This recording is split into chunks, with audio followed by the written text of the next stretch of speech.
What would you teach your children right now if you were to sit in front of them and narrate the story about this boy? I would also teach them to appreciate and be grateful for each and every small thing that you get, because people are not getting anything outside. Like, people are suffering, and people are sleeping under bridges. It's raining, people are outside in the rain, they've got nowhere to go. People are hungry, you know. So and there's no one looking for them. No, I just want my kids to be grateful, you know. That will get them find life. Appreciate. But now, I would like to know what you would tell your kids about life. Patience. Yeah. I would honestly tell my kids patience, because it's very important where you learn and understand to stay the course. Because as much as no one owes us anything, but there's a God out there. Yes. There's a God out there. And not every door that is closed is locked. Yes. It's very important to understand that as much as that boy, what you're saying, that boy couldn't walk, he probably couldn't speak, right? But there were people around him that spoke on his behalf. So it is important. It's very important who you surround yourself with. True. The fact that you're speaking about environment, how's the media environment for you? Interesting. The media environment is very interesting. Very fast-paced though, but very interesting. It is a segment that allows you to breathe. Yes. You know, when you're in a space where you want to breathe. It allows you that, and it allows you even the platform to be yourself. We're sitting here in a podcast and we're having a conversation. Yes. Nothing is scripted, Yes. and we're just having a mutual conversation. So media is fast-paced, but media would, for me, I think media requires you to be grounded. Yes. It requires one to be disciplined. True. It requires you to have insiga yakho you run to, because you are in a space where everything and everyone believes in everything and anything. Yes. And everyone has got the groups that they go to. Yes. Media has taught me that standing alone in my corner is not wrong. It's okay. You know, it's okay. I would literally get into an event. I remember one time I was hosting this other event. I'm not going to mention the name. I was emceeing that event, and I came there and I sat with a group of women. Yeah.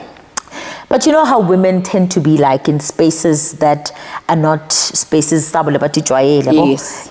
Some of them tend to be out of character. Yeah, but different. And personalities. Up until the event was starting. Yeah.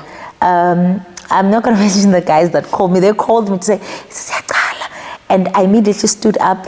I just wore a dress and I went, and then I was MC. Okay.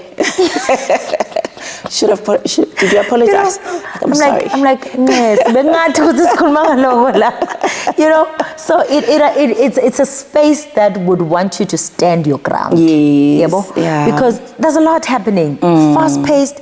The beliefs are not the same. The characters are not the same. Yeah. Keep your eye on the prize. Yes, and you will win it. For me, it's. I always go by the verse that says, when God says, concentrate yourself on me and I will show you amazing things. Yes. Dare to be different. It has worked for me. It's working for me. Yes. I don't have a problem in blending in. I don't even feel somehow when I'm not part of the crew. Yeah. Because I understand the one that gave me the gift is the one that will sustain it. Exactly. And the one that gave me the gift is exactly the same person that will give me the clientele. True. And it's not every stage that requires my gift. Yeah. Because there are stages that you'd be offered a very beautiful offer. A very beautiful offer. But is it something that you advocate for? You mentioned something, Guti. You grew up in a Christian background. There's certain stages that as a child of God, you should not find yourself in, irregardless of whether you feel that is going to take you places. My shortcuts in this. Nothing comes easy in life. If it comes that easy, it's going to go by so quickly for you, where you literally feel ang fambulile. You see, I'm looking at you speaking about this thing. You love media, Ntosh. You love media. When did you venture into media? And how did you enter the media space? Not someone interviewing me on my own podcast. So who would you say has given you who was one of the best artists that you've interviewed? Like I will always remember this interview, not to say the others are not good, but the one that stood out for you. I will always remember the interview I had with Benjamin Dube. Yes. We had a very lengthy interview, and in closing he said to me, if you find your positioning, and identify your talent and work on it, and God will richly bless you. That was his closing. So I think for me that was something that was like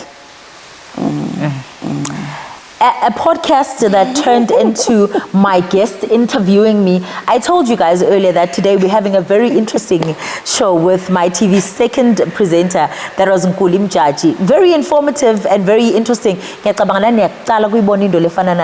Nkuli, thank you very much. Thank you for having me, and thank you for allowing me to interview you. It was about us. It was a podcast show like no other. Thank you so much for coming through and allowing us to tap into your space. It's heartwarming to have a guest that does that.